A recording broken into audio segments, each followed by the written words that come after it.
hypnotic dance. She holds me here with only a glance. She's over me. She's over me.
Ladies and gentlemen, boys and girls of all ages, welcome to the Paranormal Portal. This is the Saturday edition.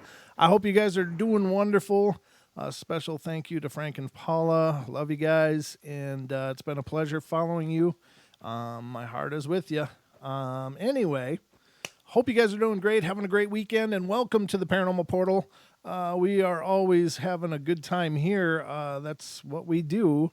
And by we, I mean not just me and all my personalities. I mean me and my good friend and co-host, Mr. Don Longbeard. One of his... Oh, thank you. Sorry.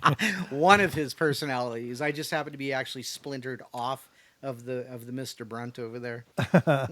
So I started the show and I was over here bopping and dancing, and I look over and it's just me. I'm dancing all by myself, Don. Well, that's okay. That's all right. Well, as long as you're not dancing naked by the moonlight, I'm all right. Well, stick around. No. You never know what could happen here. Yeah, that's all I'm saying. Yeah, I almost did this topless. Ooh. Yeah. This is a family show, so that can't happen. Because, we would have to change the rating of the show. and description as well. Wow, yeah, no doubt. Oh, so anyway, ladies and gentlemen, welcome to the show. I hope you guys are doing great. And we are just doing our thing as usual. We had a great show last night. Thank you to everybody who reached out and called in and was a part of the show. Wow. It was really fantastic. Some great call-ins, and it was a wonderful time. It really makes the time just fly, just scream by, and it was incredible. I've said it many, many times, and I mean it every time. It's like I can go into a show with an idea of what the show's going to be, but then the show happens. I mean, it really does. And I have absolutely no idea what each show will be, but I'm always so incredibly impressed with, when they're all over. It's like, wow, that was really cool. That was really cool. And I usually just sit here in my chair for a while going, that was neat. And largely because so many of you guys reached out and were a part of it. Thank you for that. And thank you to everybody who had submitted listener emails that were read last night on the show. That was really cool. Your experiences are by far the highlight of my experience doing the show. Definitely. So, hey, how did you feel when DDoS called in? Oh, I thought that was really neat. I mean, that was, it's really, really like humbling. Because of course he's a very accomplished person in the cryptid field and has a great show, and he's someone that I'm familiar with, and it was really, you could have pushed me over with a feather. I was just like, what? Really? It was kind of Awesome. I mean, we've had a few of those calls, right? Though, Yeah, like sideways coming at us sideways. right? It's like, whoa. These people that I've been listening to for so long suddenly are calling into the show. Like when Wes called in the first time, I was like, oh, Yeah. you got to be kidding me. Yeah, that's exactly what he said. And then Tony Merkel, when he called Yeah. in as well, I was like, oh, wow. It's just really neat to have this community of people that are, supporting each other. And Duke, when he calls in and is a part of the show, it's the same thing. It's like, wow, we've got this amazing resource tree of Right. people that are so involved in the communities. And then, of course, all of you guys as well. I mean, you guys are the spine of everything we do. And when you guys call in, it's just Right. an honor. Well, yeah. So- yeah, I mean, when MCAT calls in, Tales from the Trail from MCAT, and Is that a new name? well, yeah, I like why that. not? Tales from the Trail. Tales from the Trails with Mr. MCAT. I like that. We could have a segment, MCAT. You want your own weekly segment? Tales from the Trails? Oh, that's awesome. I like that idea. But it just reaffirms that we're doing something cool, something awesome. Yeah, it's neat, And, and it's really humbling that people are noticing. And I said last night, it's like I'm just an enthusiast, and it's really so humbling to me to be doing something that I'm enthusiastic about, Right. and it still translates into a show that people want to hear. And I'm not patting myself on the back. Honest to God, I'm It's not. crazy. Because honest to God, the shows happen however they happen. I can't take a whole lot of credit for that, but it's just really neat. It's just been a surreal experience, and it continues to develop and become more and more surreal all the time. So it's living a dream in many ways. No doubt, yeah. Yeah. No doubt. So how you been, by the way? Frustrated with the paranormal pickup. But I've got. Don's pickup is haunted, ladies Oh and my gentlemen. God, Just it for the must record. be. It's gotta be. He's driving down the road, and it's doing close encounters of the third kind. It's like radios going off and on, and Is it- headlights. Are and you going to stuff. stall out, and am I going to be abducted? It's No kidding. craziness. But it's I've got a lot on my plate, and I mean, because now Paisley follows us on TFR. Yep. And so now it's like, okay, yeah. And by the way, we talked about me cutting out early to get home, right? No, I'm sorry. You're going to have to stay. No, I'm just kidding. Yeah, Okay, of course. well, yeah. Yeah, Don, ladies and gentlemen, Don does produce Paisley's show, so he's going to leave during the last break and head out, and you'll just be stuck with me for the last half hour. Oh, no. No. Tesla, it's not the alternator or the battery. It may actually be the negative lead off the battery to the firewall. It seems to be quite common with my particular pickup. But thank you for the ideas. Oh, that's cool. Yeah. But, do I need a new vehicle? Yes. I think we all do. And if you want to help support that, please paypal.me/paranormal portal. No. No. no. I know no one ever leaves the portal. No. Nobody can leave the portal, Well, apparently. if you equate the show with the time that we're broadcasting, then you'd be wrong. But if you equate the show with a way of life, you would be right. The portal is a way of life. That's true. Nobody leaves. Nobody gets out of here alive.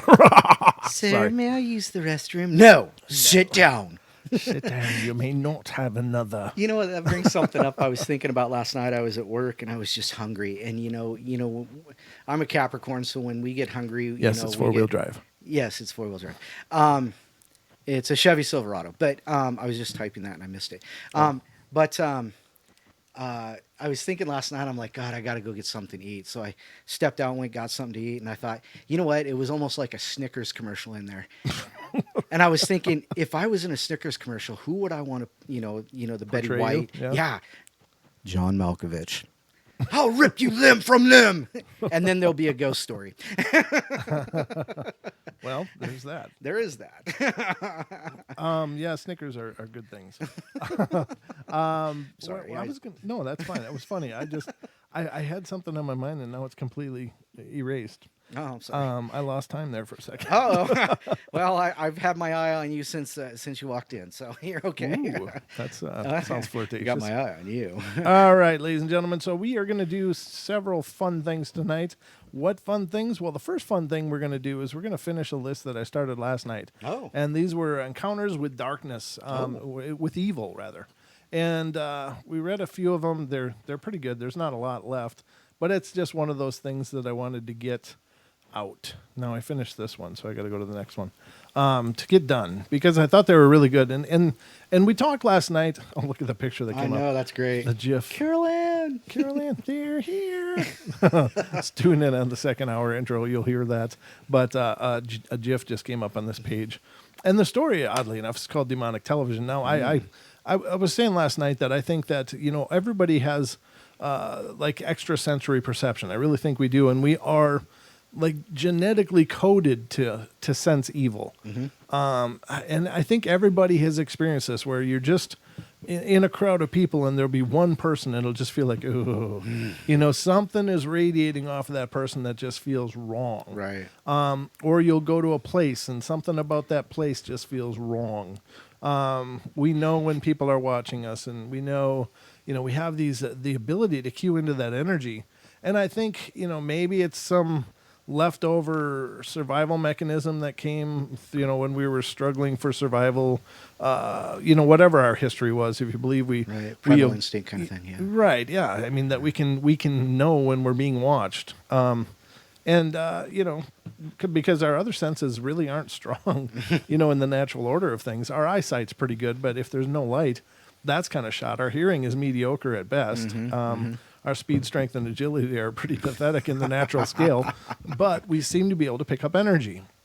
We know when we're being watched. You get that feeling, that creepy feeling, and so I think that, we really do know when we're around evil. And so I thought these stories were cool.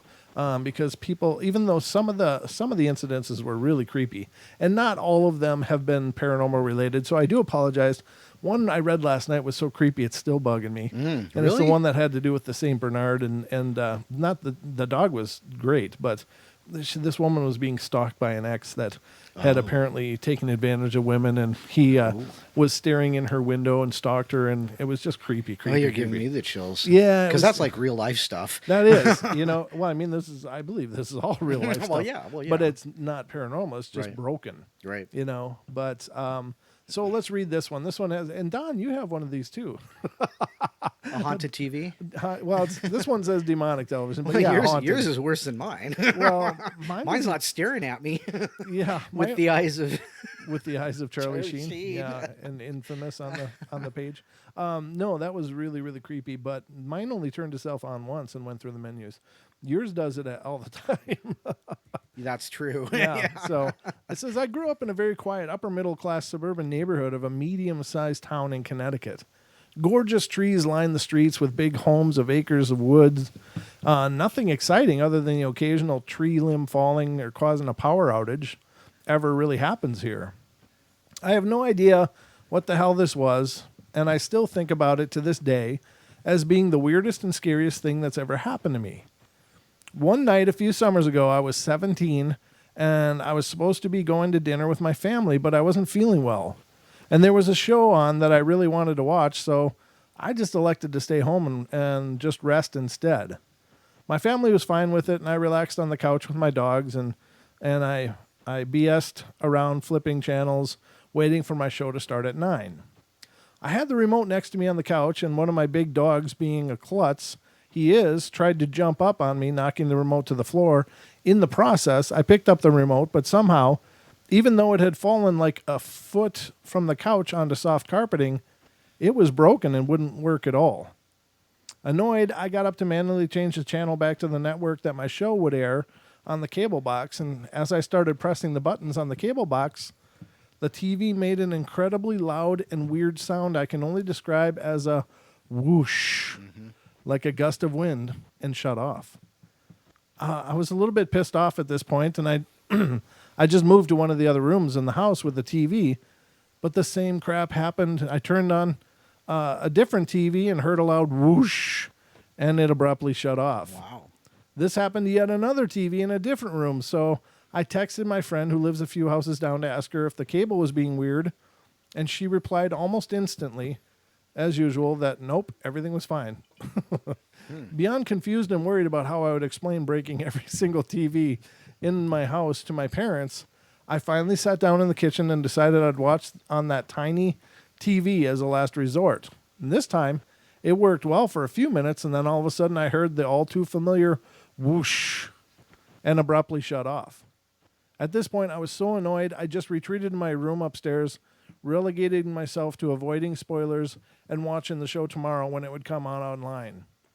My room is at the top corner of the house, right under the main part of our attic, which we didn't use for much besides storage. I kept going back down to check the TVs, but still none of them would turn on. And when I got back to my room about 45 minutes later, inexplicably, I started hearing the same whoosh sound that all the TVs had made, but this time coming from the attic. Oh. I was beyond creeped out, and there weren't any old TVs up there, and certainly none that were plugged in capable of turning on and off.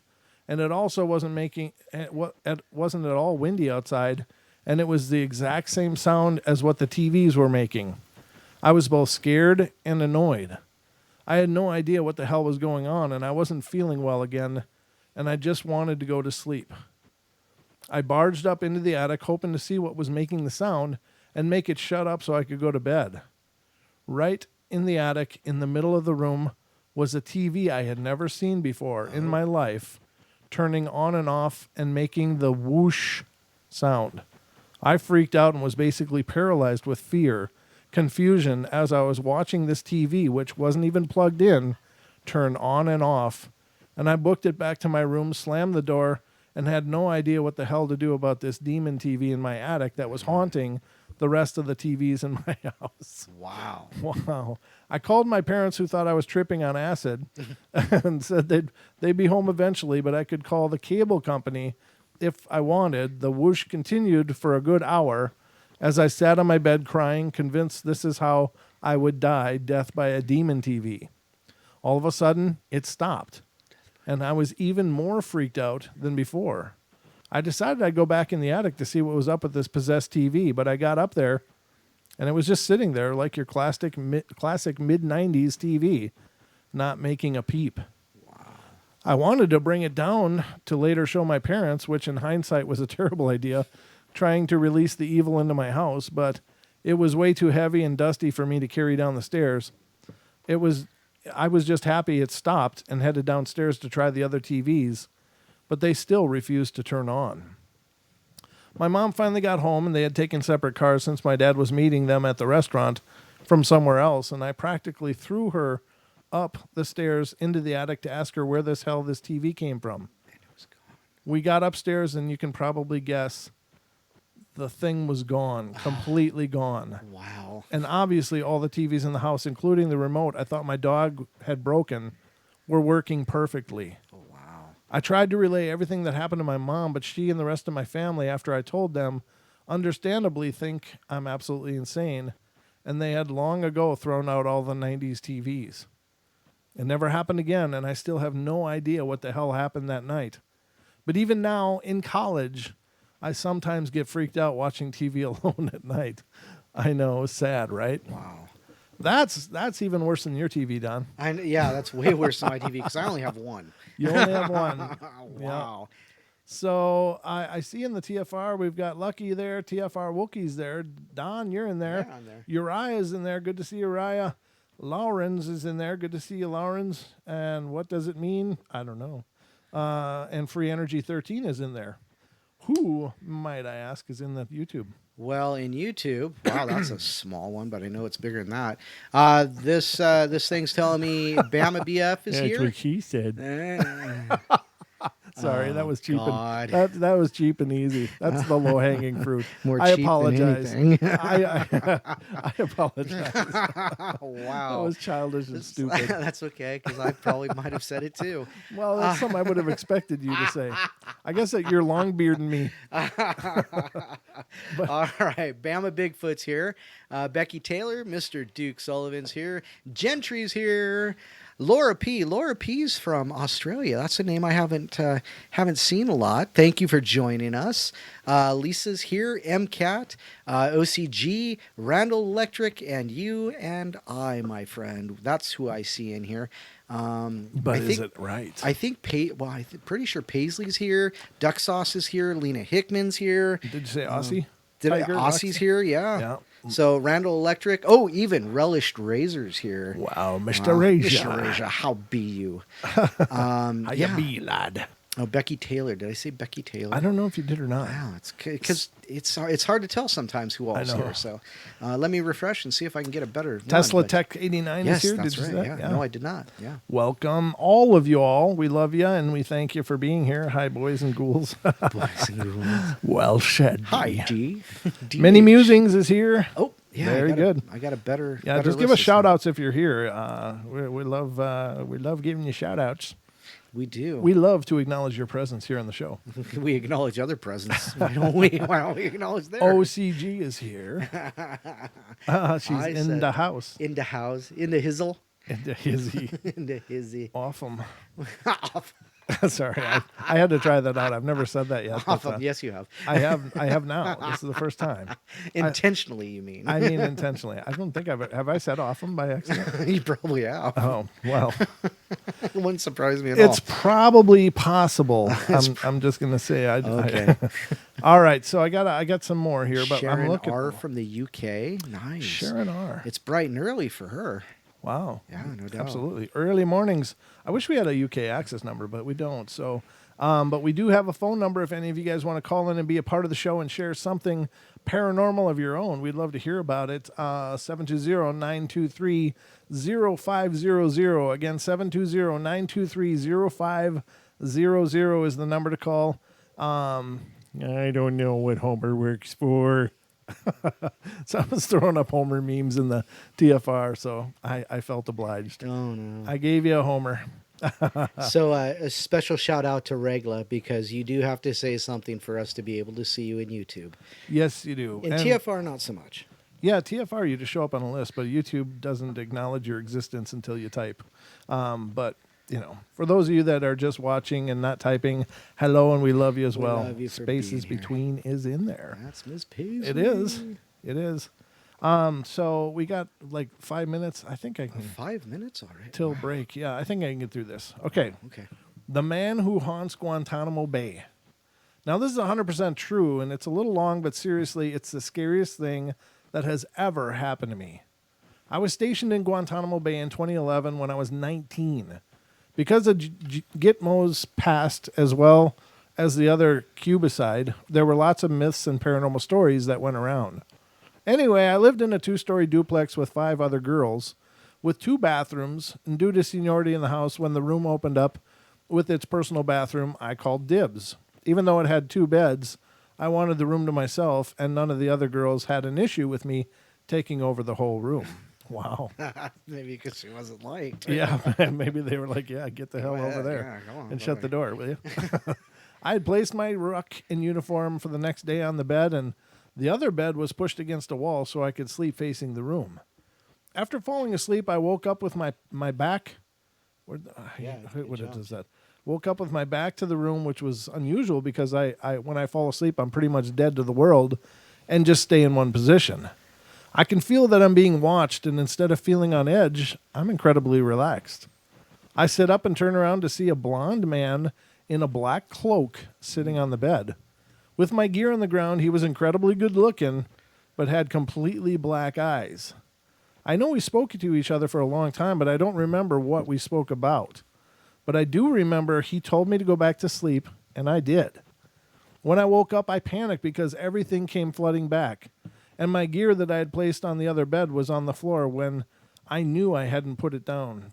I was freaked, but got ready for shift and headed out. Now here's the really scary part. At guard mount, another soldier told me about her dream that night, and it was the same thing, except she had the dream a few times before. Later on, a male soldier admitted he had the same dream, except the man he saw had the hood up of his cloak, and his eyes were red instead of black. I never had a repeat of that encounter, but to this day, it gives me chills all over and brings tears to my eyes. Wow. Yeah, that's creepy. I don't know. What do you make of that? Is that like some kind of black-eyed kid thing, or black-eyed adult thing? A Venusian. A Venusian. That's a Venusian. Wasn't Valiant Thor Venusian allegedly? Yeah, allegedly. He Yeah, didn't him have and black Jane. eyes though, did he? He had a brother named Don That explains a lot. that never left, apparently. It has trouble with trucks and TVs.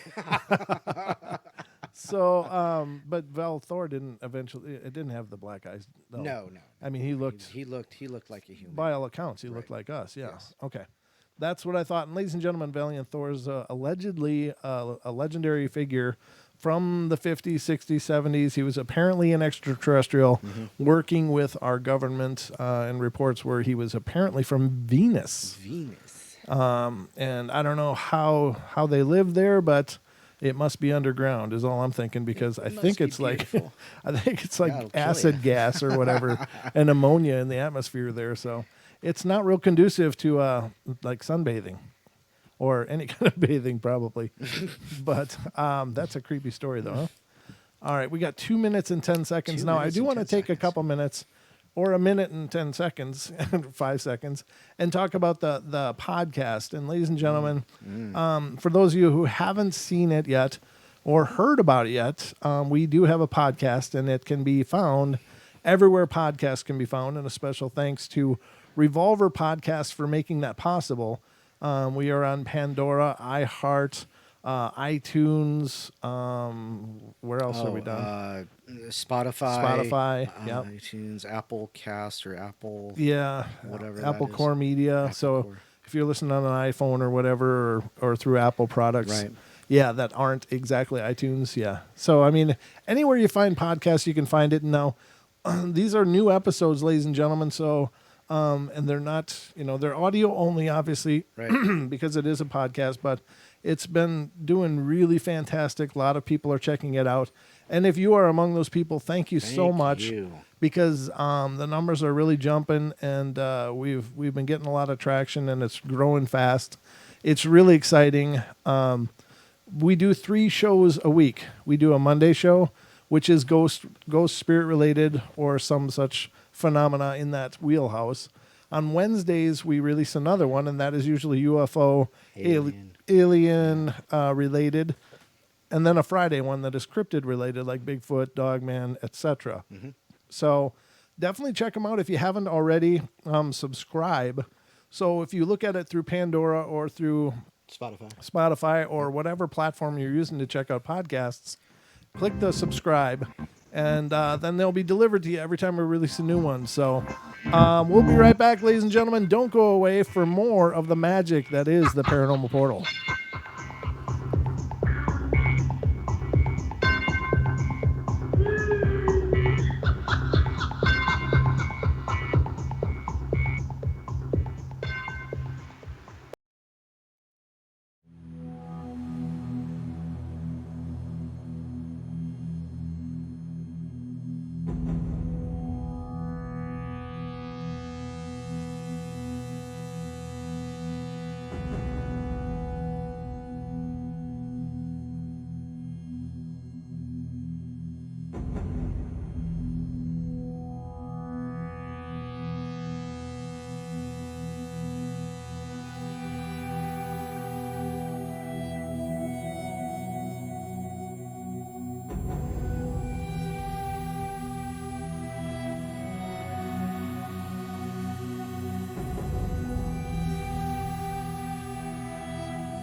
Radio.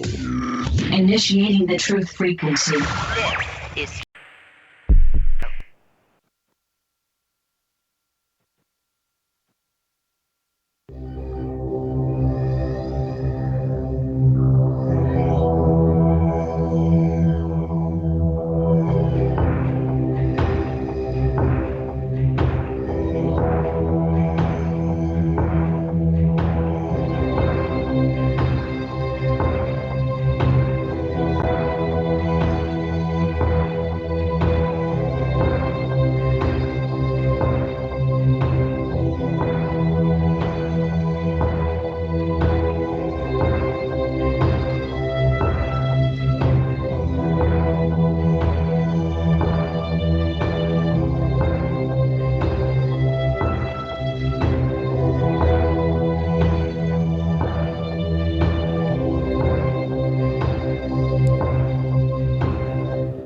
And welcome back, everybody, to the Paranormal Portal. I'm your host, Brent Thomas, and I'm joined by my good friend and co-host, Mr. Longbeard. Mr. Don Longbeard is here. And that would be me. It is, because you're the only one sporting a beard. So it's dead giveaway. Dead giveaway. Giveaway. He's right there. Look, everybody, look. It's Dead Don giveaway. Longbeard over there. All right, so ladies and gentlemen, this is our show about all things paranormal. As you may know, if you're new to the show, thank you for coming and checking us out. We love, of course, the paranormal, but we also loved, and love, both present and past tense, to have as much fun as we can. Oh, yes. I was doing like, it. where's he going with that? I mean, it's like the paranormal's dark enough all by itself. That's true. And there's a lot of people out there doing the paranormal like this, and they tell you creepy stories, and they're all moody. And that's fine. I mean, there is a place for that. I don't begrudge that, and I enjoy listening to those shows too. But I was just like, when we started doing the show, when I started out, I was just more or less panic reading for about the first 6 months. I mean, it takes a bit of practice to do shows and have any kind of comfort level and stuff. And but I decided, basically when you came on though, Don, it was just like, this should be more fun. Right. It shouldn't be all moody and dark and brooding and, just like everyone else is doing, because I don't think you can establish yourself or your show by, just copying what everyone else is doing. Right. And so that's kind of where our formula came from. And so far it's working for us. And I think, all the feedback we get, people like yourselves seem to enjoy it. If you don't enjoy it, and if you would like just a moody, brooding cast of ghost stories and stuff, then you probably are not in the right place. We only tell stories about TVs and kids named Cha-Cha, apparently. Cha-Cha, what the hell? Who names their kid Cha-Cha? Apparently OCG. So one of our chatters on YouTube has changed her name to Cha-Cha. And the backstory on that, ladies and gentlemen, is I was reading a story, I don't know, a week or so ago, and somebody named their kid Cha-Cha. I couldn't get through it without laughing. I was just like, who the hell names their kid Cha-Cha? And so it's kind of taken off. And there you have it. There's Cha-Chas. Cha-Cha-Cha. So anyway, we're reading this list of people's encounters with evil. And here's one. It says, always trust your intuition. When I was about 21, my first car was dying. So my then boyfriend and I went car shopping, and I was looking for something which was cheap and reliable. And nothing exciting, because I never really cared about cars that much. We went to a small used car dealership in the bigger town next to us, and I explained what I'm looking for, and the guy has a few options. Excuse me, Coca-Cola. The first is a 2-door black Honda. My boyfriend was enthusiastic about it, and he wanted us to test drive it. I was the opposite, and I felt creeped out for some reason. Of course, I let him win because I'm a dumb 21-year-old. And I get in the driver's seat, boyfriend in the back, and the car guy in the front, and I didn't even want to turn it on, but I did. And we pull out in the street, and as I'm driving, I point out that there's no stereo. Just makes it cheaper deal, the car guy said. And my boyfriend thought that was great because he knows about them, and we can get a good system in there. I stopped at a red light and noticed the driver's side window isn't tinted like the others. Car guy acts like, well, I don't know why that could be. And I suddenly got an awful pain in my head and felt like I was going to throw up. I had to get out of the car immediately. I made an illegal U-turn at the light and sped back to the dealership. I hadn't even turned off the car before I was trying to get out. I felt better immediately after exiting the car, and the two men started talking about a deal. My boyfriend loved the car and the price, and I violently said, no, I am not buying that effing car. Ooh. I asked the car guy again why it's so cheap. What happened in that car? Was it in an accident or something? And I think he could tell how freaked out I was. So he sheepishly said, yeah, the 17-year-old owner had been carjacked, shot in the head through the driver's window. They pulled his body out and stole the stereo and the speakers. Wow. I so did not buy that car. No. Yeah. You know, and as soon as she said the pain in her head, I was like, somebody died in that car. Yep. Wow. They sure did. That's horrid. And what a sad thing. Yeah. So that about does it for those stories. What do you got, Mr. Longbeard? Well, you know, what I do is I've been doing recently is I've been going through like Facebook and finding what the heck? I think okay. I was lighting this candle and it looked like my lighter that I was using to light it was burning on the outside, not on the inside. Like I had to shake it out. Burn it what? Yeah. So burning on the outside. Yeah, you know, inside. So like, you know, the lighter it wasn't burning up here, it was burning down here. Oh. So it was like leaking or something. Oh, that's spooky. Oh, that's not good. Yikes. Watch the beard. Yeah, no doubt. So anyhow, I go through. So what I do is I save these stories that I find in Facebook and save the links and stuff. And this one caught my eye. It says, former Navy officer exposes top secret government pact with aliens. Now, this is a few years old, so maybe it's been debunked. I'm not quite sure. I haven't gotten to look at it, but I thought it'd be fun to read it, find out what's going on. Go for it, brother. So it says, willingly or not, some people get to know the... What are you My doing? board is haunted again. Oh, boy. Yeah, I was going to Don Vision, and I was going to full beard vision, but... it's that TV syndrome. Yeah. Yeah, exactly. Anyway, sorry, go ahead. That's all right. Continue. All right. So, willingly or not, some people get to know the dark side of the world, mostly involving governmental agencies or secret agencies. Most of the time, they're dragged along as the idea of power and secret information, as well as being part of a top organization full of influential people, can easily steal someone's mind and soul. Well, now there's a statement. Fortunately for us, not all individuals are the same. Some seek redemption. In situations such as this, they are either considered delirious or absurd, or they are assassinated. In this particular case captured our attention because it describes a secret UFO organization and talked about relevant data concerning extraterrestrial situations along the years. It says here, Milton William Cooper was a member of the intelligence briefing team of the commander-in-chief of the Pacific Fleet. In other words, he worked for the Navy. On July 2nd, 1989, in Las Vegas, Nevada, he unveiled top-secret information regarding the government secret agency MJ-12, or Majestic 12. He stated that the source of the material was an ONI officer, an Office of Naval Intelligence, ONI counterintelligence operation against MJ-12 in order for the Navy to find out the truth. It seems that at this point, the Navy was not pleased that they were not part of the real action. So they decided to get involved in order to obtain some new pieces of technology designed using exploited aliens the government had captured, as well as involvement in some of the secret projects. Let's see here. It says, this is the opening statement. It says, I, Milton William Cooper, do solemnly swear that the information contained in this file is true and correct to the best of my knowledge. I swear that I saw this information in 1972 in the performance of my duties as a member of intelligence briefing team of the Commander-in-Chief of the Pacific Fleet. As a petty officer, oh, he was low level. I swear that I underwent hypnotic regression in order to make the information as accurate as possible.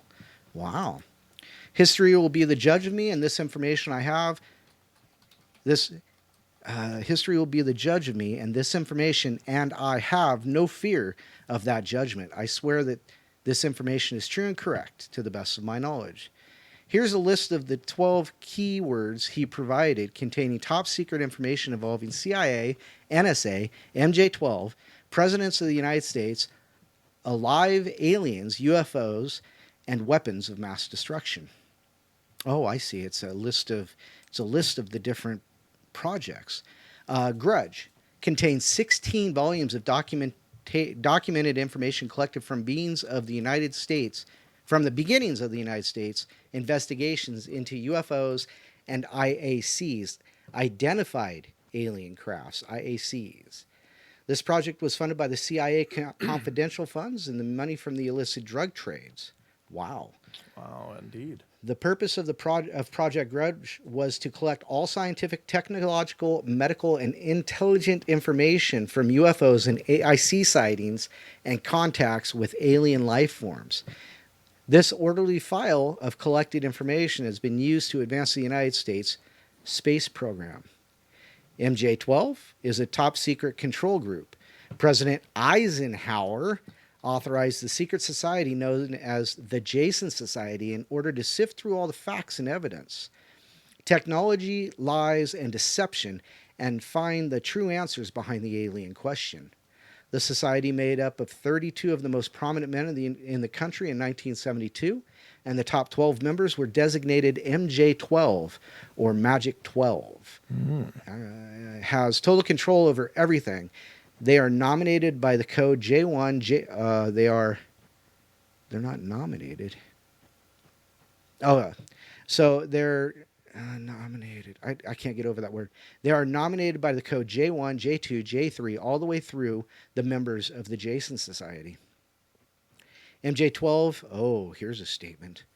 MJ-12 assassinated President Kennedy when he informed them he was going to tell the public all the facts regarding the alien presence. He was killed by a Secret Service agent driving in his car, and it was clearly visible on film, withheld from the public view. Wow. A secret meeting was constructed of MJ-12 in Maryland, and it was described as only accessed by air. It contained full living, recreational, and other facilities for MJ-12 and the Jason Society. It is codenamed the Country Club. Project Aquarius is a project that compiled the history of alien presence and their interaction with Homo sapiens upon this planet for the last 25,000 years, and culminating in the Basque people who live in the mountainous country that borders France and Spain, and the Syrians. Project Pounce is a project formed to recover all downed and crashed craft aliens. Project Red Light is the project to test fly recovered alien craft. It is conducted at Area 51 in Nevada. It jump-started when aliens gave us a craft and helped us fly them. Wow, I've not actually heard that assertion. The initial project was somehow successful in that we flew recovered crafts, but it blew up in the air and the pilots were killed.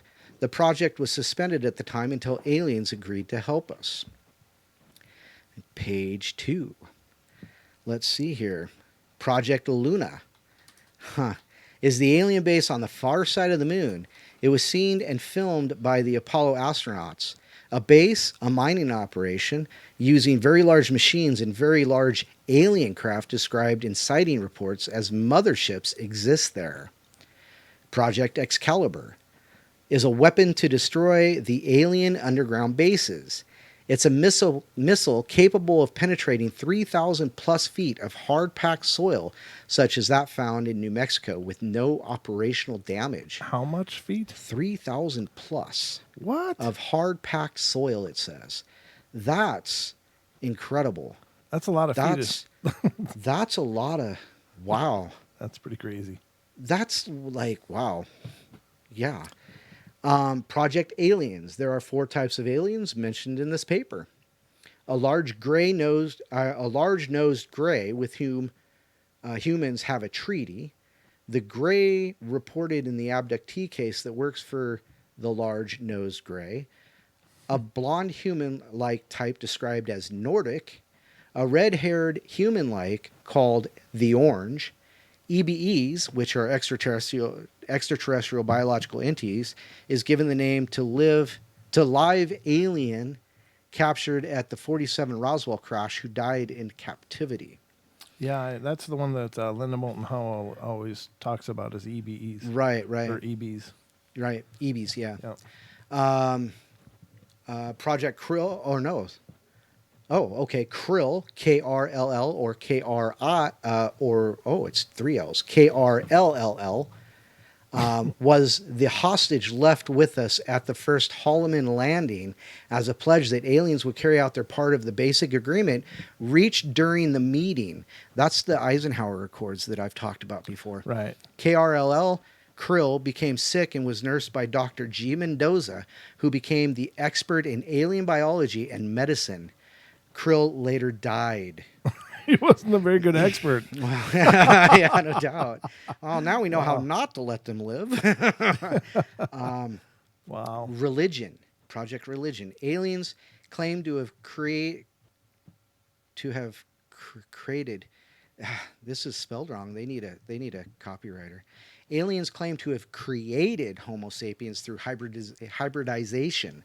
The paper said that R.H. Blood was the proof of this. They further claimed to have created all of our major religions. They show a hologram of the crucifixion of Christ, which the government filmed. They claim that Jesus was created by them. Alien bases exist in the four corners of Utah, Colorado, Nevada, and New Mexico.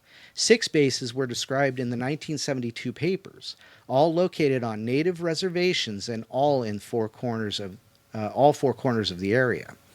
Wow. Craft recoveries. The document stated that many craft had been recovered, the early ones from Roswell, Texas, Mexico, and other places. Abductions were occurring long before 1972. The document stated that humans and animals were being abducted or mutilated. Many vanished without a trace. They were taking sperm and ova samples, tissue, performed surgical operations, implanted a spherical device 40 to 80 microns in size near the optic nerve in the brain, and all attempts to remove it resulted in the death of the patient. The document estimated that 1 of every 40 people have been implanted. 1 in every 40? What? The implant is said to give the aliens total control of that human. Wow. Wow. I've never heard that one either. Oh, William Cooper. Yes, of course. Murder. The document stated that many military and governmental personnel had been terminated when they attempted to reveal the secret. And so there you go. He finishes by saying, this is a quote from the original papers, we have been taught lies. Reality is not at all what we perceive it to be. We cannot survive any longer by hanging on to the falsehoods of the past. Reality must be discerned at all costs if we are to be a part of the future. Truth must prevail in all instances, no matter who it hurts or helps, if we are to continue to live among the face of the earth. So William Cooper, now that we took the Milton out of it. Yeah, William Cooper, he wrote, was it Along Came a Pale Horse, or? I don't know. I don't know, brother. Yeah, but anyhow, now I won't be much help on this discussion. That's okay. Now that I took the first name out, now I remember who it is. So, yeah, those are absolutely crazy. 1 in every 40 people. I've never heard that. Behold a pale horse. Behold a pale Randall horse. Electric That's right. Yeah, behold. I knew it was a pale horse something, which is kind of apocalyptic, actually. Is it? Yeah. I haven't seen it. Oh, yeah. Or read it. Well, a pale horse, if I remember right, one of the 4 horsemen ride a pale horse. Yeah, was it Death on the Pale Horse? I can't remember. It might Horth. be. Did you hear me say Horth? That's awesome. That's awesome. Your horse is awesome. You got an awesome horse there, mister. It just snowballs into... Yeah, it's silliness. Yeah, so he talks about some gravity mechanisms to propel UFO craft silently. That wouldn't surprise me because they talk about the black mantas, the TR3Bs being Right. silent as anything possible. So there you go. Wow. It's older Lisa than Heilman says, "Yeah, they always seem to want Rh negative blood," and I'm really curious about that. What is that? What is that all about? What's going on with Rh negative blood? well, yeah. I was kind of reading something about it the other day, but I kind of gave it half my attention, and now I wish I had given it all my attention. But I guess Rh negative blood is it's like a natural anomaly, like it shouldn't exist, yeah. is what I understand. So I don't understand the logistics behind it. I don't understand the biology behind it, but apparently it shouldn't be there. So it definitely is a enigma of Right. sorts, for sure. Yeah. Maybe that's their fascination with it, but Right. more times than not, they do appear to be abducting people with Rh negative blood. Right. I don't know if it's exclusively, but it's definitely in the high percentile of abductees have Rh negative blood. Right. And we've actually kind of touched on that kind of offhandedly in one of the podcasts, and now I forgot where I was going with that because I've been thinking about what William just said in the chat. He says that's 7.5 million people that somehow could expose the secrets by a simple X-ray in America alone. What does he mean? So 1 in 40 Oh, people. So 1 in right. 40 Americans, and that puts the number somewhere near 7.5 million. And that's Oh, I remember I was talking about RH blood. So we've talked about what are they looking for? Are they and we talked about in one of the podcasts just recently about women who have had babies taken from them that has said that they were impregnated by an alien something. And we talked about that briefly, but maybe that's what they're looking for, is because we've postulated on the show before. Are they looking for some kind of biological thing to help them survive or fix something that went wrong with their DNA or whatever that is? So I wonder if Rh negative is that connecting piece of biology that they're looking for. But apparently they haven't found the right one yet. So, but of all these Rh negative people and the 1 in 40 supposedly that are microchipped, for lack of a better term, which is actually a pretty good term. Yeah. So that could be it. Who knows? It is curious. I don't know what the corroboration there is either, but it's funny stuff. They're looking for something. But and then you hear the stories about, well, are they looking for the genetic answers to their own annihilation, and somehow they believe it's going to be found in us? I don't know who's having these conversations with them to even come to these conclusions, but I don't know. That's the part about the paranormal, ladies and gentlemen, is that it's we just don't. There's so many ideas floating around, Right. and that's the thing we all need to remember at the end of the day is they're just ideas. Nobody's got this stuff nailed down. Yeah, no, I mean, who would? Frank Strange would be the only one, that would have any possibility of knowing, apparently, because he's the one that went and visited with Valiant Thor and Jane and Dawn supposedly on their craft. So, apparently he's been the closest there. Apparently Eisenhower was on the craft for a short while too. So, Well, it's hard to know. I tell you what, I think it's absolutely fascinating. And again, I'm really encouraged by the step towards more disclosure. I mean, it's really pretty profound that the Navy is admitting pilots are seeing this stuff all the time. It really is a huge thing in the grand scheme of things, and it is an indicator of something coming. I don't know if suddenly we're going to wake up and there's going to be Independence Day happening outside. There's these huge discs blocking the sun and stuff, which would suck. But come on, I need to get my raise. But I mean, you know what I mean. It's like, is there going to be a day like that? I don't know. I think about that, and as much as I think, well, it could happen. I'm just. It's terrifying thought, isn't it? Well, it's a I'm terrifying thought. actually of the opinion that I'll believe it when I see it, kind of thing. Yeah. Oh, skeptical believer. Well, I tell you that you don't seem to, really believe me, but I am largely skeptical about some of these grand, Grand claims. grand claims. I'm Yes. okay with the idea that there's UFOs flying around because I've seen You've seen I've them, seen yeah. them. So I mean, I've experienced that. I've got footage of one that at least is really anomalous and to me defies explanation. And I've seen them one time really profound. The other time came over the top of me. It was the bottom of it as it came over the top of me when I was out in back of this house looking through those goggles. But I hadn't rigged up the GoPro yet to record. So it's just me and a personal experience. But so I have no problem with the idea that they're here. But I don't know if we can expect these, gargantuan motherships. The thing that's curious though is the weird things that are happening around the sun that seem to show these huge like Jupiter-sized things pulling up and gassing up or something, It's like, what the hell? Snack going on? time. Yeah. Kids, go grab your snacks. Make it quick. I want an icy. Don't leave anything behind. Right. It's like our local 7-Eleven out there. They're just pulling up and filling up and heading out. But It sounds like a trucker. yeah, it does. It's No like, offense to our trucker friends. We have some really great ones too.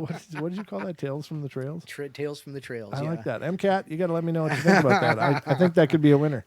We're going to do a segment. But ladies and gentlemen, speaking of segments, we got to pay the bills now, so don't go away. We'll be right back. TFR has to take commercial breaks, and the YouTube audience will get a nice video presentation that I put together. So we'll be right back, everybody. Talk to you in a minute.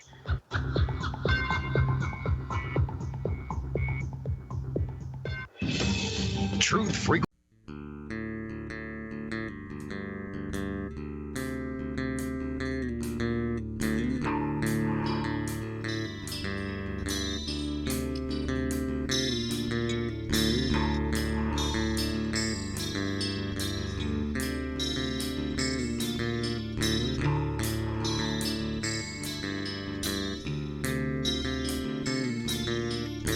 Everybody likes to play their games. Everybody loves to place their bets.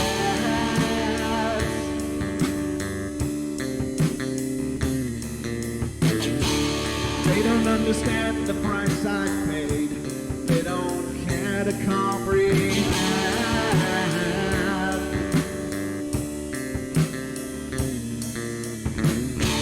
Trace their lines upon my body, dripping scars across my heart.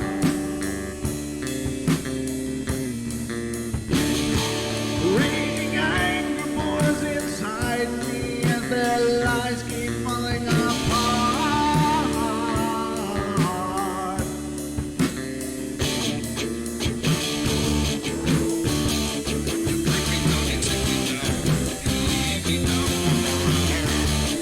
But I'm not broken yet. I'm not broken yet. I'm not broken yet.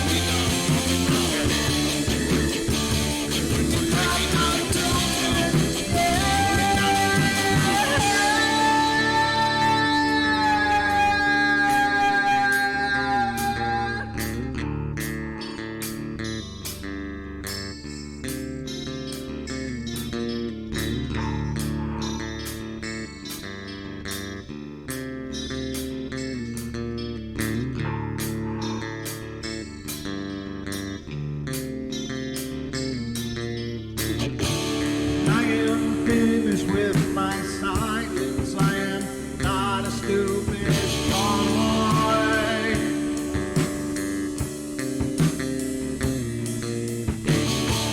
No more breaking me with kindness. Just you dance upon my joy.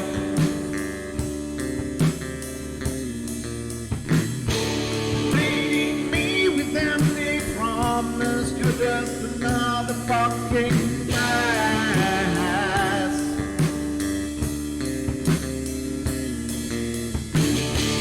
Taking off the slice of my sanity. Just make sure that you're well fed.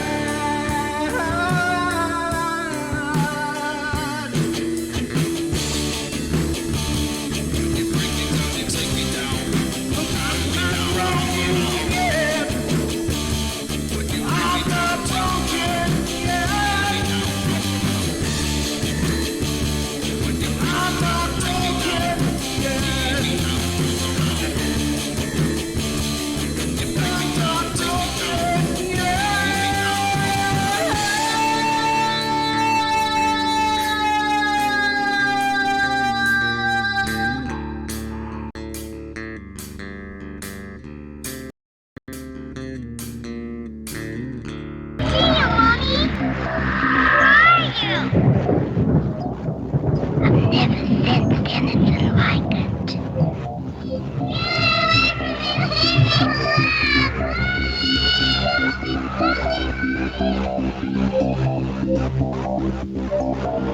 Carol Ann is not like those she's with.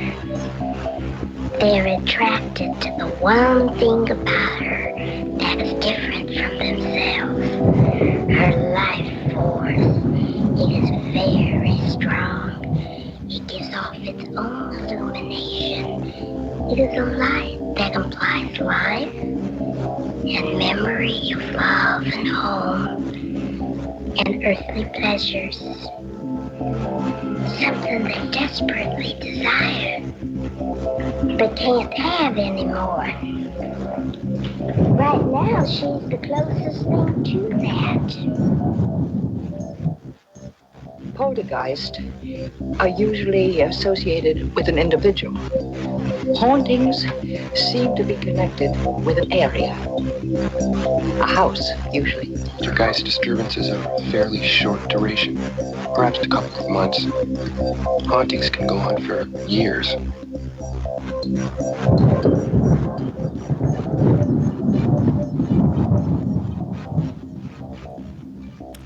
Ladies and gentlemen, welcome back. This is hour number 2 of the Paranormal Portal. I hope you've enjoyed the journey so far. We got an hour under our belt. We are entering the second hour, which is always a lot of fun, hopefully. Love you, mean it. Love you, mean it. So I thought that was a good run for the first hour, but Yeah. I thought we'd get into the cryptid stuff now. What do you think? Certainly. I just want to get into me some foots. It's very short. Bigfoot stories are short. No, this one. I'm looking. I got to see because it's got images involved. That's a shoe. That's not a foot. Oh, I saw one earlier. It says they were out hiking somewhere and they found this. It was like a size 12, and oh my god! And I was like, no, that's Size 12. whatever. Yeah, it was. That's a kinda what I barefoot wear. print. Yeah, it's like whatever. Not that it couldn't be a juvenile of some sort, but I don't know that this what they're showing pictures of here just seems like actually the print here looks like a It looks a like bear. A boot. Oh, It's got Oh, yeah. toes. yeah. So I mean, it does have toe impressions, but to me, it looks more like a bear print than a footprint. But I don't know. I'm a little confused. Was he barefoot? Ooh, bum. You just can't get that entertainment like this anywhere but here, ladies and gentlemen, because it's free. It's the only way we can get it out there. It's the only way people consume it. Could you see us in like a club somewhere and nobody's there? Well, let me read the narrative here, and it says this is apparently a Kentucky woman sees a possible Sasquatch while flower hunting. While out flower hunting near her home, a woman has a possible Sasquatch encounter. The encounter was followed by several other possible stalking type encounters as well. And that seems to be the case. I don't know what it is, but once you've experienced a Sasquatch, it's like, I don't know, it's like a rite of passage. And they become acutely aware of you as well. And it seems like the people that have had one experience are really prone to having more experiences. And I don't think it's just them, being kind of, obsessed with it. I think it's truly like, for some reason, It's like the Genesis event. Right. It's like, I don't know how else to say it. It's like breaking the seal, and now all of a sudden they're everywhere. Kind of like it turns into Harry and the Hendersons at the end, where it's like all of a sudden they're coming out of the woodwork, But it does seem curious that many people that have reported one experience with a Sasquatch many of them seem to have a second experience or more. And I find that really curious. And maybe it opens up something in our minds. I don't know. Like maybe we got like a mental block for them that we just don't see them until it's so painfully obvious we can't ignore it. And then all of a sudden that old sense in our heads when we used to compete with them turns back on. Gotcha. Like a genetic trigger or something. You know what I mean? Because I believe there was probably a time when we were much more, primitive, when we were probably competing with these things for the prime ground, and just maybe by sheer numbers and our use of tools, we were able to win, and they kind of got pushed to the crappy ground. And that's kind of a paraphrase point from Lloyd Pye's Everything You Know Is Wrong. And if you Right. ever get a chance, ladies and gentlemen, I really God, it recommend was listening awesome. to that. Yeah. You may or may not agree with everything he says, but the guy has some pretty compelling points about what he's saying in there, and it's really, really interesting. But I think we did probably at some point in our ancient past probably butt heads with these things all the time, and we kind of claimed the good ground, and they kind of got the scrubby crap ground, and they were adapted for that. But it's like ever since then, maybe our minds just kind of shut off their reality because we won or whatever, and so they've remained in this dormant part of our mind until we see them, and boom, it's like a switch gets turned on, and suddenly we're way more acutely aware of their presence. I don't know. That's the only thing that occurs to me right now. I realize it sounds way out there. Yeah. But you're not. Don's like, yeah, that does. It does sound way out there. But I mean, I've watched that Lloyd Pye, and it was compelling, and it really brought me. When you suggested I watched that, I watched it. I was at work. I was so bored, and I think it was a Saturday. Oh, sure. And I watched it, and I'm like, wow, that does make a great argument for the idea, the real true possibility of something like that being out there. Right. Duke says to your, getting the prime real estate, he says, no, we were more advanced. We devolved and lost our natural senses. Well, that's probably true because of our tendency to pave the world around us and make it fit our comfort. So I'm sure he's right. We have devolved away from those natural things. Right, but there's something that turns them on, and suddenly we're able to perceive these things much better. I've only had the one encounter. I don't recall having any other encounters, but I can tell you that I've been in the woods several times and felt just uneasy. And that for me is very unusual because I really did grow up loving the woods and hanging out in them all the time. But anyway, let's get to the narrative. I recently had an encounter with what may be a Sasquatch. My family and I live in eastern Kentucky. We have 8.5 acres and it is surrounded by forest land. I hike it by myself quite frequently. Most of our property is up on the hill. It's not an easy hike. Not too long ago, I was hiking alone quite a way up the hill, and I heard wood knocking below me. I thought at first it might be a family member joking me, but I dismissed the idea quickly since I was carrying a sidearm, and I'm a very good shot, and I honestly never even thought Sasquatch. I just shrugged it off and continued up on the hill. But a bit later, as I meandered up the hill, I heard something above and in front of me, and I looked up just in time to see something stand up, turn, and quite clearly heard it walk away. I went up the hill to take a look, but didn't stay very long and went back home without incident. When I got back to the house, I told my hubby and son what had happened, and they went right back up because we are so familiar with our property. I was able to tell them exactly where all this happened, and they found a trail in the vegetation in the area that I heard the wood knocking, and it paralleled my path up the hill and above me. The footfalls in the vegetation were approximately 4.5 feet apart, so it's quite a big stride. And they also found what might be hairs caught in the thorns of a locust tree, where I saw something stand up and turn and walk away. Yeah, I mean, if it's going to stand up and turn and walk, your options are real thin about what it could be. That's not a squirrel. Especially 4.5 foot strides. Yeah, exactly. That's a big freaking squirrel. A few days later, I was wandering down our creek, which is right in front of our house, and as I walked away from the house and shed, I got the heebie-jeebies really bad. So bad I couldn't even make it out to our property line. I could have sworn I kept hearing something large making noise on the hill above me. But the recent rain had made the creek a little loud, and I couldn't take it anymore. I'm a former Marine wife and of a former Marine mother, of a former Army boy, and a former corrections officer. Fear is not normal for me. I came up out of the creek on the roadside instead of the woods side, and my daughter, she's 13, came walking down the creek, and I said nothing to her, just stuck close, and I had my sidearm, and she ended up coming out of the creek with me, and she walked about 10 feet when something threw a rock into the creek beside us. You should have seen the look on her face. Once back at the house, all 4 of us went back down to the wooded side of the creek, and they were making fun of me, but hubby knows my heebie-jeebie meter is usually spot on, so I did get the jeebies again bad. Our daughter had gone back to the house by then, so it was just me, hubby, and our son. And we had just started to walk up a trail to the first flat on the hill above us, when a tree just out of sight around the curve of the hill came down. T went back down to check it out, and our son and I went about 2/3 of the way up the path, and I again couldn't take it anymore, so we headed back down. About 2/3 of the way down, we heard T walking on the flat above us, and both of us were waiting for him to come close enough to see him. Well, there he came from the bottom below us.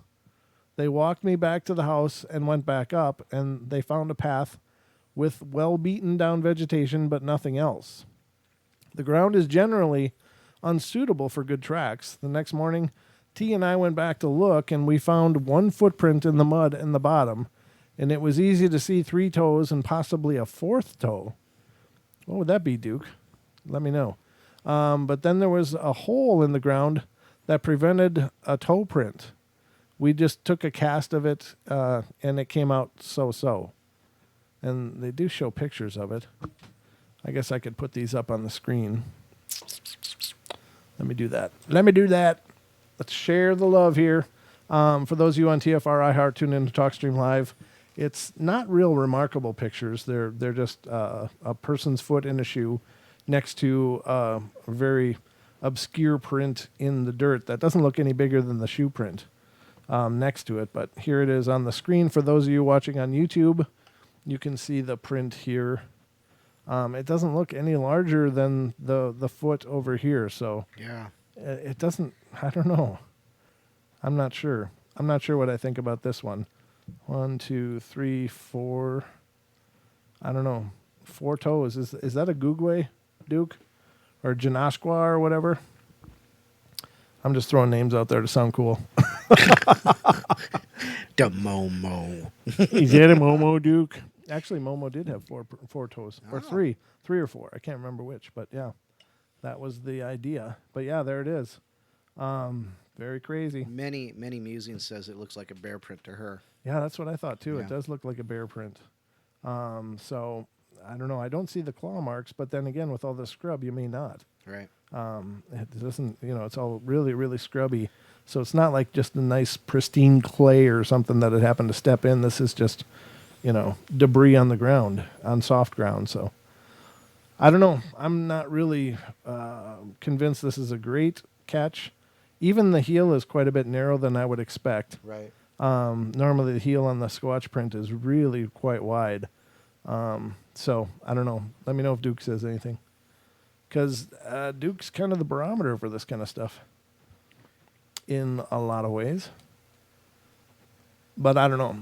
Let's see what else it says. No, when I first saw those prints, I was like, oh, it doesn't look right to me either. Yeah, I mean, I'm sure they got black bear on the property. I don't know where this area is. Did I say? I'm sorry, I don't remember. Let me see. Date of encounter was 2013, but where? Where was the encounter? I don't see if I have anything. It says nothing else until yesterday. C and I went down to the creek to our property line. No heebie-jeebies, but as we were walking back to the house, another tree/branch came down behind us. I do not know if it was just coincidence or not. I don't know. Now this one looks like it might be bigger. I don't know. It's hard to say. It's Kentucky. This is from Kentucky. Oh, okay. So that's where this report comes out of, is Kentucky. And it was pretty creepy. Pretty darn creepy, ladies and gentlemen. I don't know. I don't know. I mean, obviously the breaking of the trees, obviously something standing up and walking away. It sounds like there's something on the property that would definitely match the Bigfoot criteria generally, but I'm not so convinced they've found actual prints or not. I think they found a black bear print or something there. Duke says Kentucky has some bears. You think? Bet you they have a lot of bears. Yeah. He says it looks like a bear stepped into a human footprint. Yeah. And sometimes when the bear's front paws, their back paw will step into the same print, and it will make that long-looking human-like print. But it's actually two prints together. I don't know, but yeah, I don't think that print was anything but. I mean, having a bear print is pretty cool anyway. You know what I've never done? Well, how much time you got? No,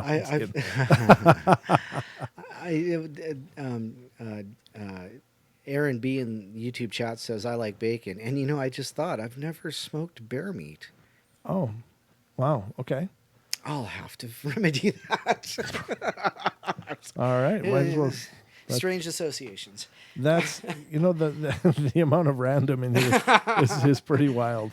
I don't know what to think about that, but that's a Bigfoot report anyway, ladies and gentlemen. I do think they probably saw or experienced some Sasquatch activity, but I'm not sure that that's pictures of a print. Right. I think, I don't know. I don't want to read that. I'm just going through this whole list of stuff that they have here, trying to find another one to read to you guys because I like these reports. They're really well done. I don't know. Why is there like 3 volumes of this? All right, let me go back. See if I can find an earlier one of that. Where the hell was I? There it was. Okay, let's try October. I'm just looking, ladies and gentlemen, to bring you the best entertainment I know. Brewing bacon. There's volume 2, so we're going the right direction. I just want to see if this is worth a darn. I think this will be volume 1, because it'll be interesting to see what this says. Oh, here we go. Well, this is part 4, though. Good God. Wow. They're not really cataloged well. They're great stories. It's a really cool site, but they're not. There's no rhyme or reason to their cataloging. It's rather confusing, actually. So I'm trying to get to the actual meat. Junior meat. What? Duke just said a junior bacon Bruin burger with cheese. Junior. I want the senior. With bacon. Yeah. There's bacon on this Bruin burger. Oh my gosh. Okay, well, Okay, there we went nothing again. there. I'm just still looking. Sorry. Did you have anything else you wanted to read while I hunt? Obituaries? What? I don't know. It just fell out. Let's see here. Out of my winged cryptid observed in Shippensburg, Pennsylvania. Oh, this is from June. This is just this week. Let's see here. I received the following report from this Phantom and Monsters 14 research team. The original statement by email. I was wondering if you had heard anything about Mothmen in the Shippensburg area. 2 weeks ago, June 10th, 2019, my sister was leaving for work around 4:45 or 5 a.m. She said she saw a very large black-winged creature fly over her car. She said she could see claws very clearly on it. She doesn't know I'm asking this. She's worried that what people might say. Further information from winged humanoid's witness brother, 3 to 4 foot body, wingspan of 5 to 6 feet. The body was long and lean, claws on the back legs, not bird-shaped body. Doesn't think that it had feathers. She said the face was bat-like, flew fast. She's a bird watcher. She knows about cranes and hawks and owls. She knows what they look like. She said it reminded her of a crane, but it was not a crane. Location was the intersection of Route 11 and Conestoga Drive in Shippensburg, PA. Interesting. That is interesting. It's a giant bat, but we don't have bats that big in the United States. Now, I should say that you should probably gear yourself up towards Getting out of here? getting out of here. Yeah, because it's just a few minutes. You've just got a few minutes left. You got to make the run over to the other studio. To the other studio. Do and some producing. Get Paisley online. I should just make her wait and see if she can figure it out on herself. I pointed at all the stuff. I said, this is what you need to do. Sticky notes. Sticky press notes. here 1, press here 2. That's kind of like what you did for me last weekend. Yeah. Here, Don, here's this file on the desktop. Just follow the instructions. Yeah. Well, Okay. it went pretty good though. I mean, Yeah. other than the the My- call board, that's The fine. call board and my timing was off. You're pretty good with the timing with the intro and the outros. So, Oh well, I've only done a jillion of them, so yeah, like, 380 yeah, something. yeah. So I mean, I've got a few of them under my belt, but No yeah. doubt. Well, let me read this one more real quick. It Sure. says upright canine in Michaud State Forest in 1996. Ooh, wild. Along the Appalachian Trail, January 6, 1996. Witness was female, was crying when telling me her story. She said it was the first time she had told anyone. Ooh. It was in the woods alongside her, not pacing her. She seemed to run ahead and wait. It seemed to run along and wait for her, she said, but she never saw it until she went to light a cigarette, at which point she caught yellow-green eye shine about 15 feet away. She looked up to see a wolf-headed creature, black or dark gray, ears on the top of its head, at least 6 foot 4 inches tall. She's basing the height on her tallest friend, who is 6 foot 4. She just walked away. She said she got the feeling that if she didn't react, it wouldn't hurt her. That's probably a good idea. So there's that one. That is So pretty there you cool. go. 6 foot 4, but that's a small one, right? Small Kind of. possible dog man. Yeah, I mean they range anywhere from 6 to 9 feet generally, so there's quite a range really. But I don't know. It's kind of like people, I guess. There's 5 foot people. Yeah. There's 6 foot, 5 foot people. There's and everything in between. There's some that go way above that, but generally, people don't get much over 6 foot 4, for the most part. Yeah. I think that's kind of on the upper range. But I suppose that it would be the same for dogmen or like dogs. I mean. Yeah. Like I had a German Shepherd, and German Shepherds are considered to be quite large, but I had a female, and maybe the females are smaller than the males, but she was actually pretty diminutive as far as German Shepherd standards. She still had the real ferocious bark and could intimidate the hell out of anybody, but she was just a baby and just a lovely little girl, but she was small. Well, But at least it wasn't a St. Bernard. we got Miss Diane calling in. Oh, well, now is a good time for me to step out. Diane, love you, but I got to go. So we'll talk to everybody later. Thank you for being here. Go ahead and cut me off. Might as well. Well, whatever, dude. Love you. Oh, I just can't say goodbye, Don.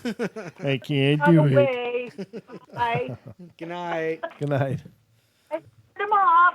Okay, I'm sorry. Oh no, I you're love you fine. too. How you doing, Dee? I'm groovy. You're grooving. Well, we got about 3 minutes before the break, just so you know. We can't let you groove through the break, but if you hold on the line, we'll come back to you afterwards, of course, too. Oh, of course. Of course. So, what's on your mind tonight? Yeah, groove for the break. No grooving for the break. Hey, I have I kind of like some people's opinion on a cryptid reference I found.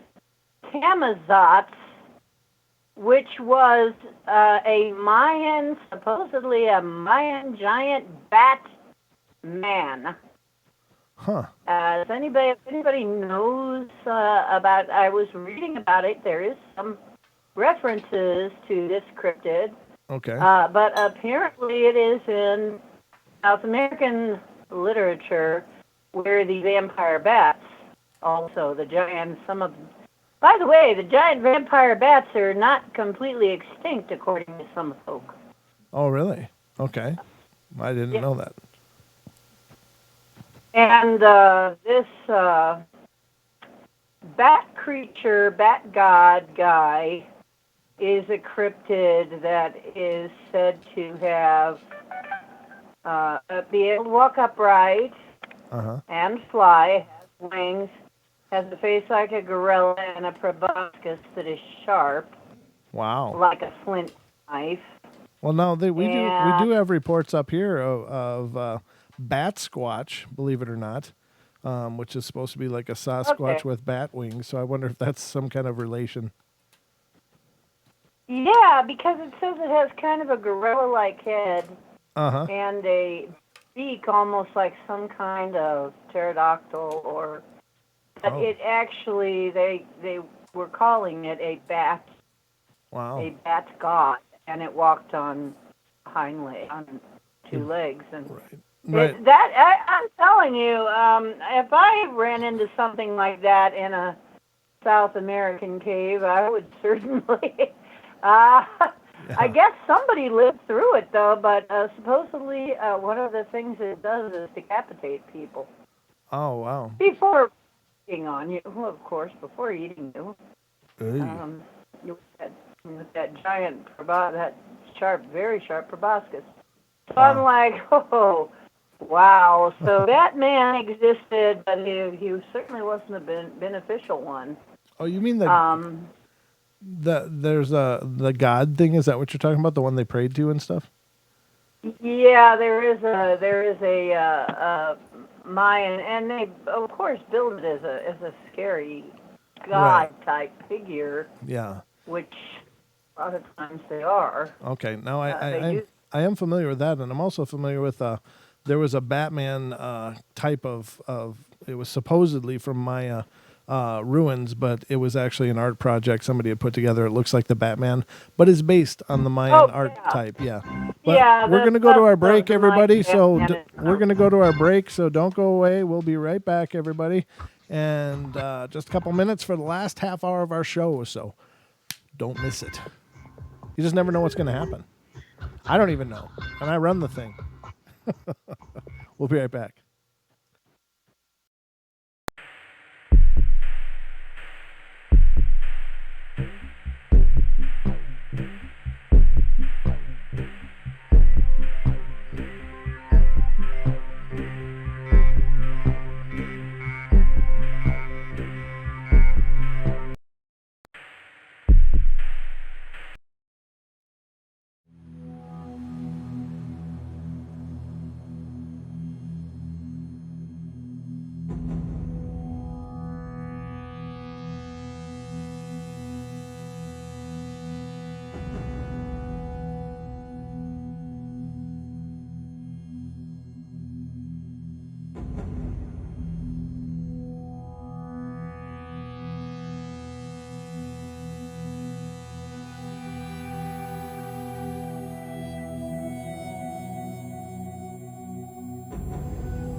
Welcome back, everybody, to the last half hour of the Paranormal Portal tonight.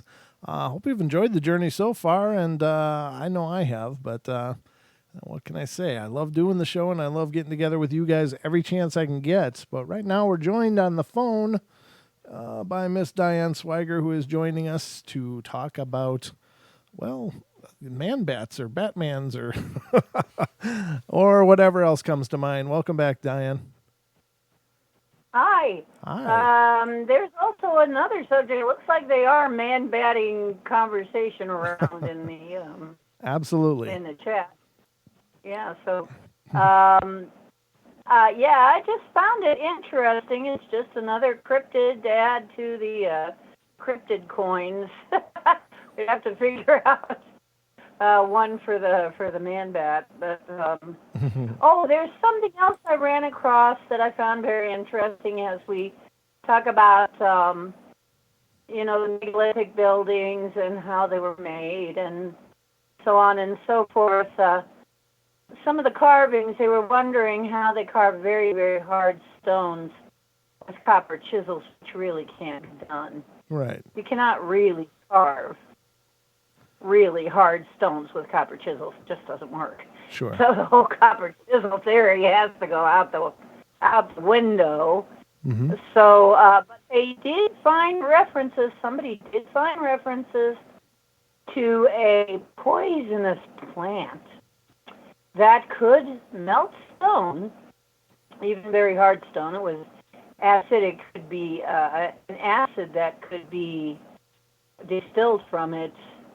And it had to be kept in a special kind of amphora and everything. And it killed people. I mean, if you used it too often, it was deadly.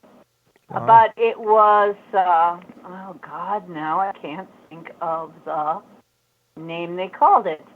But I guess it was known of that, and trying to think. But it was actually, they nailed it down to two different types of plants that had the gosh, I love trying to pronounce these names. It was welcome to my world. It was, okay, let's just keep it at this. It was a poisonous plant that produced an acid that could come from a couple of different plants,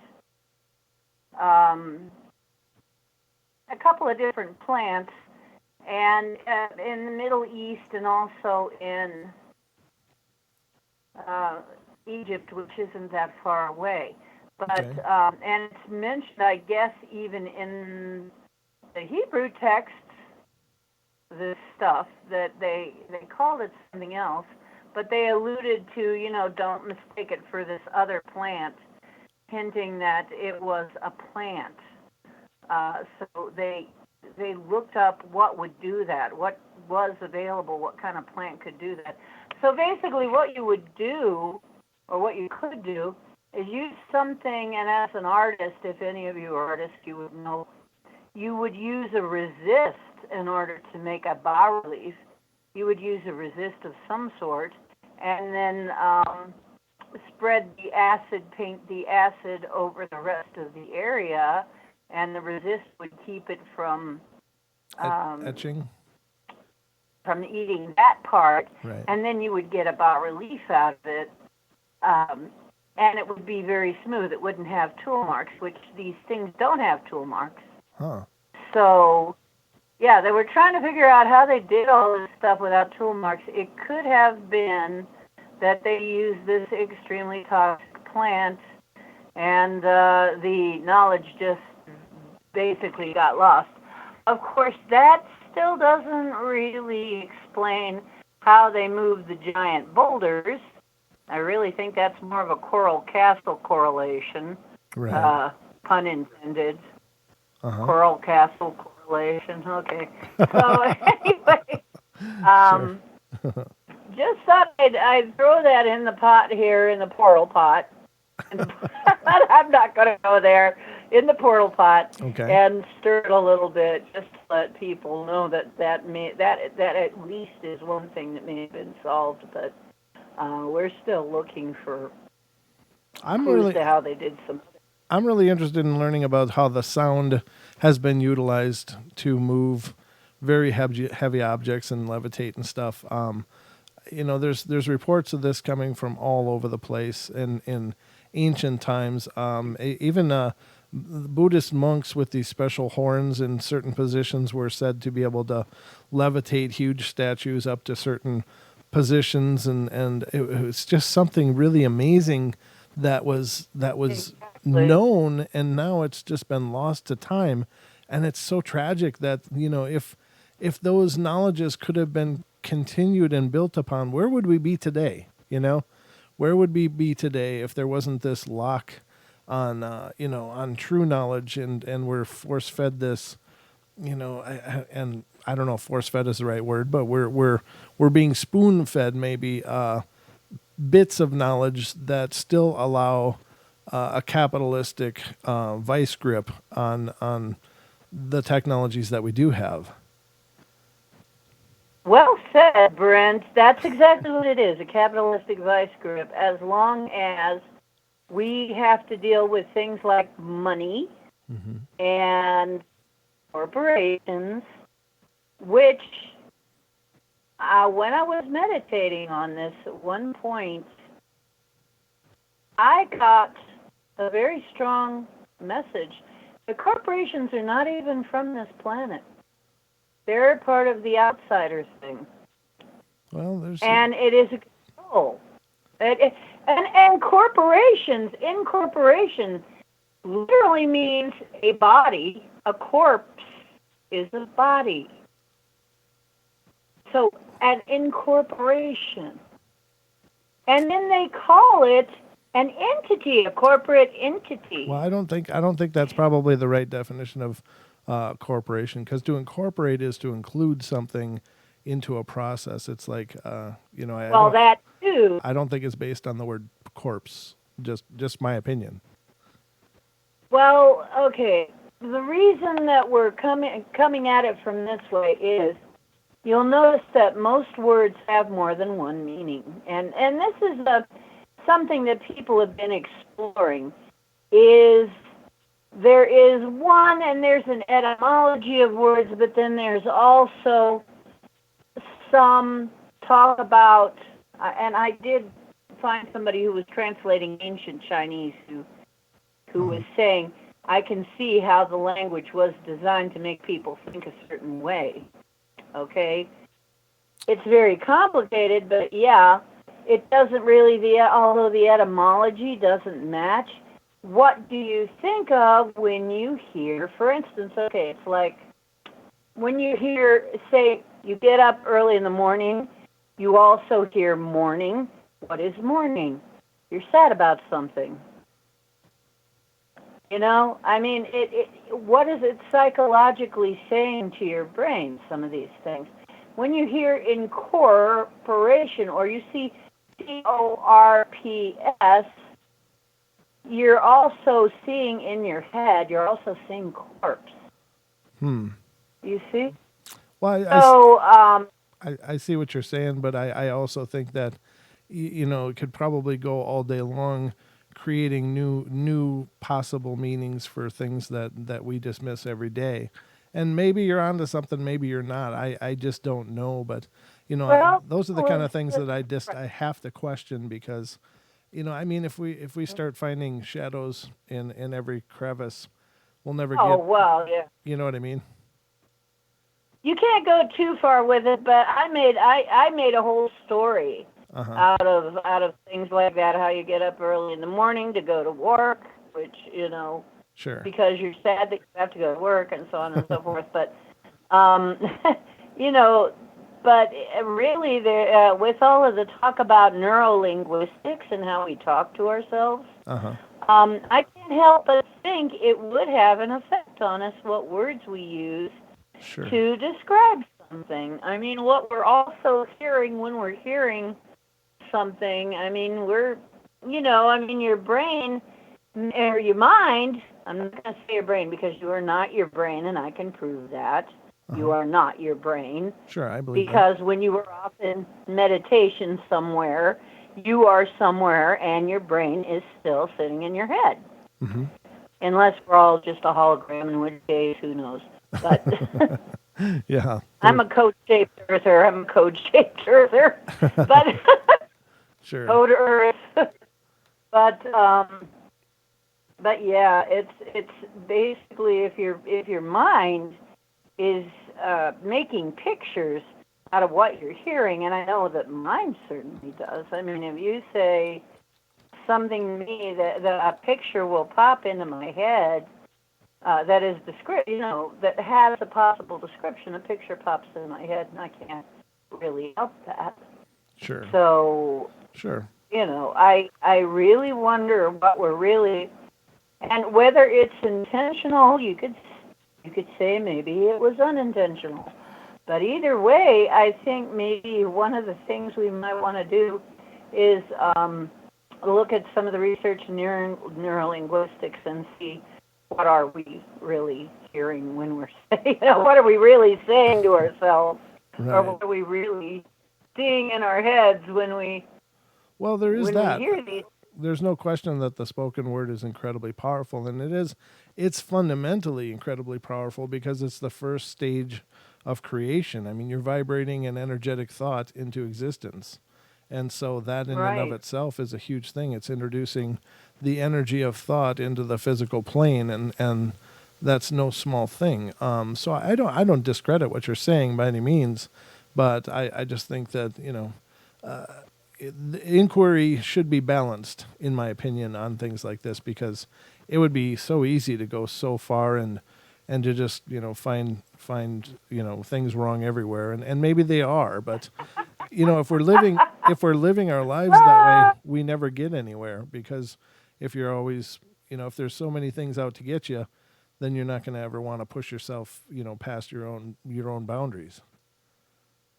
Yeah, either that or you just... Well, actually, a long time ago, there was a group called the Five Sign Theater that made an album called Everything You Know Is Wrong. And although the rest of the album really didn't have much to do with any of this, I have to say that phrase, just the name of the album, really stuck and resonated in my head.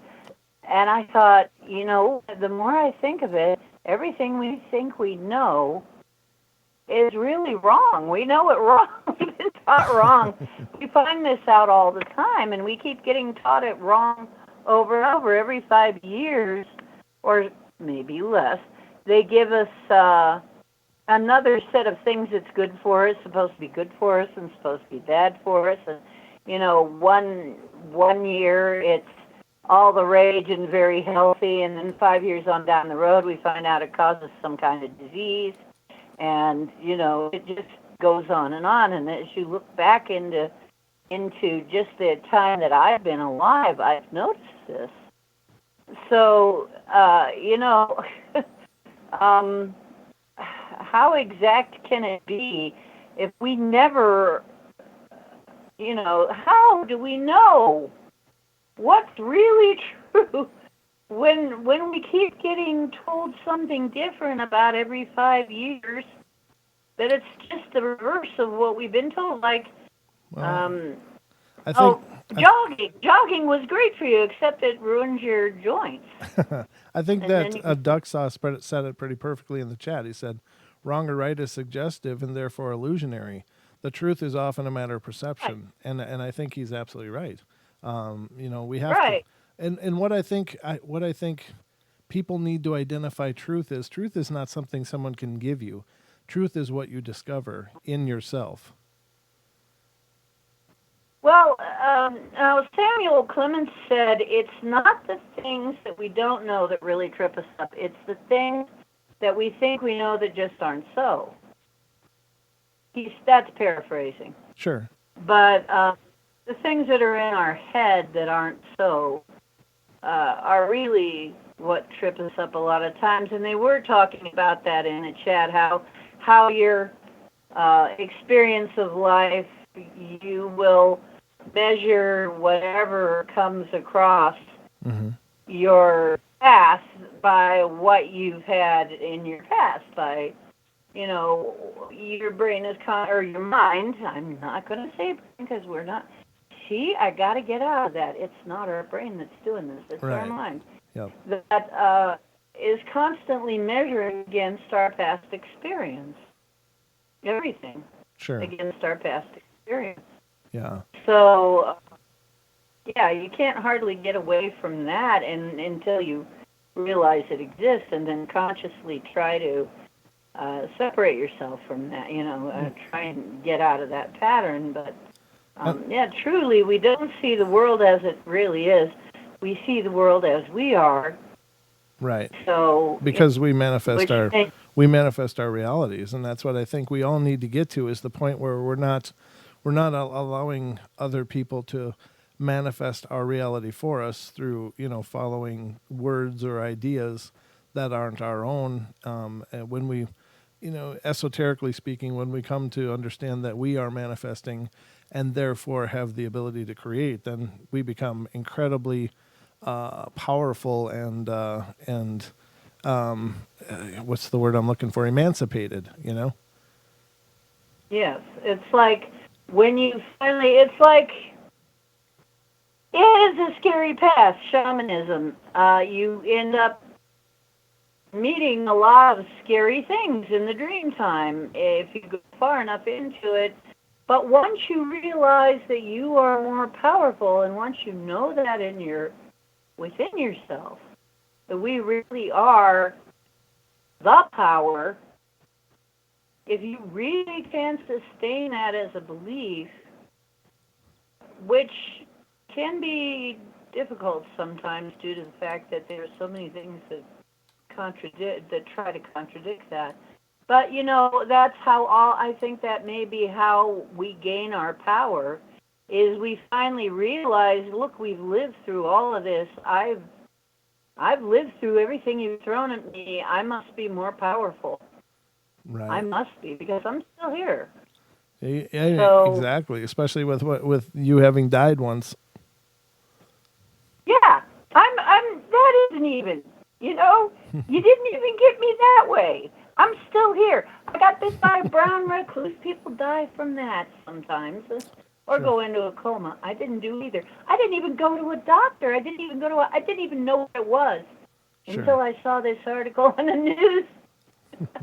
I saw this piece on the news about what a brown recluse bite looked like, and I'm like, oh my God, I could have died.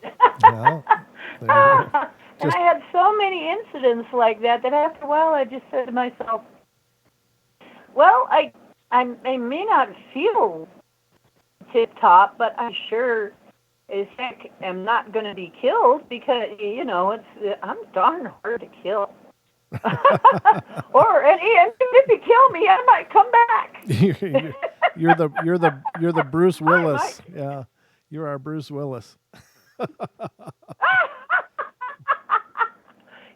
It's just so funny to me. I think of it. I think, heck, what?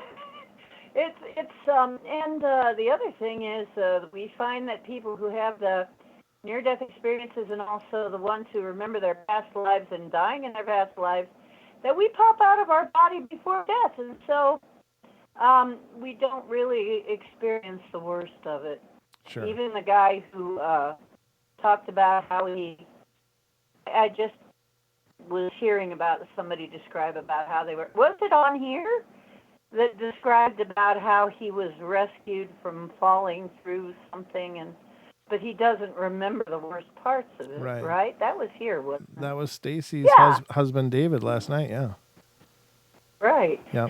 So, I'm thinking really we probably have some safeguards to keep us from going through the complete horror and trauma of that. So I'm like, well, okay, then I guess I'm going to relax a little bit and not worry so much about how these things happen, because I was thinking, God, that would be horrible to be wiped out by a giant tsunami. And I was like, well, you'd probably pop out before you really die. So right. I guess I'm not too worried about it, or being eaten by a whatever, I guess you pop out of your body before you really die.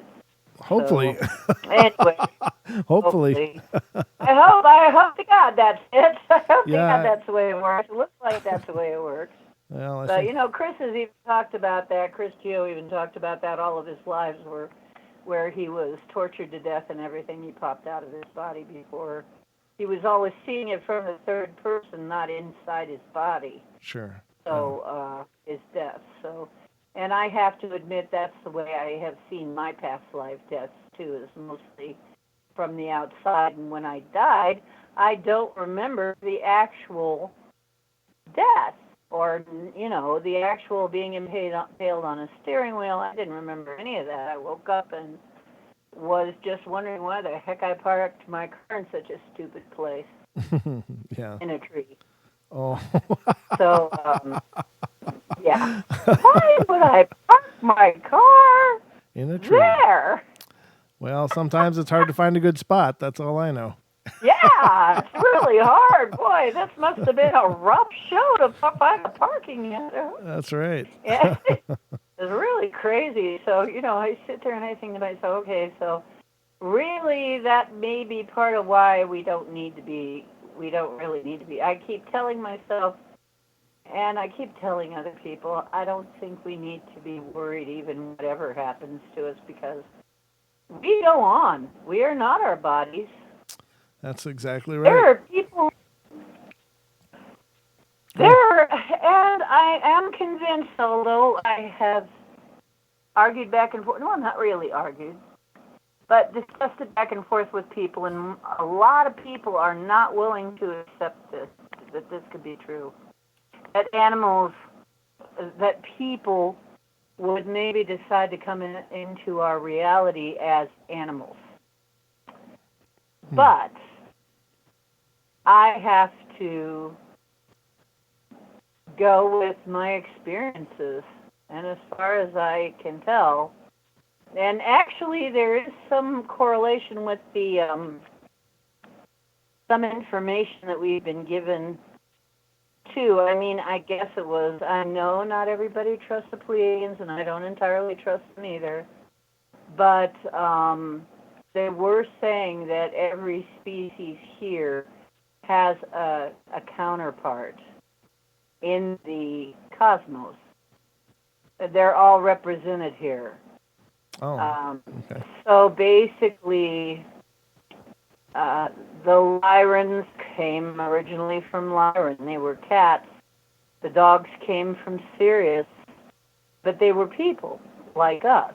Okay. So, they were a type of, so they were really a felinoid or a caninoid. Uh-huh. So this might explain some of the cryptids we have too.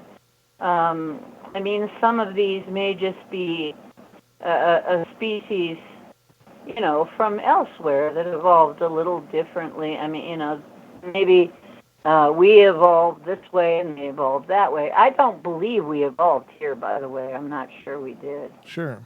Yeah. We aren't really as well adapted to this place as the apes are. So, and there is that weird anomaly, the Reese's. I call it the Reese's Pieces, the RH factor. Sure.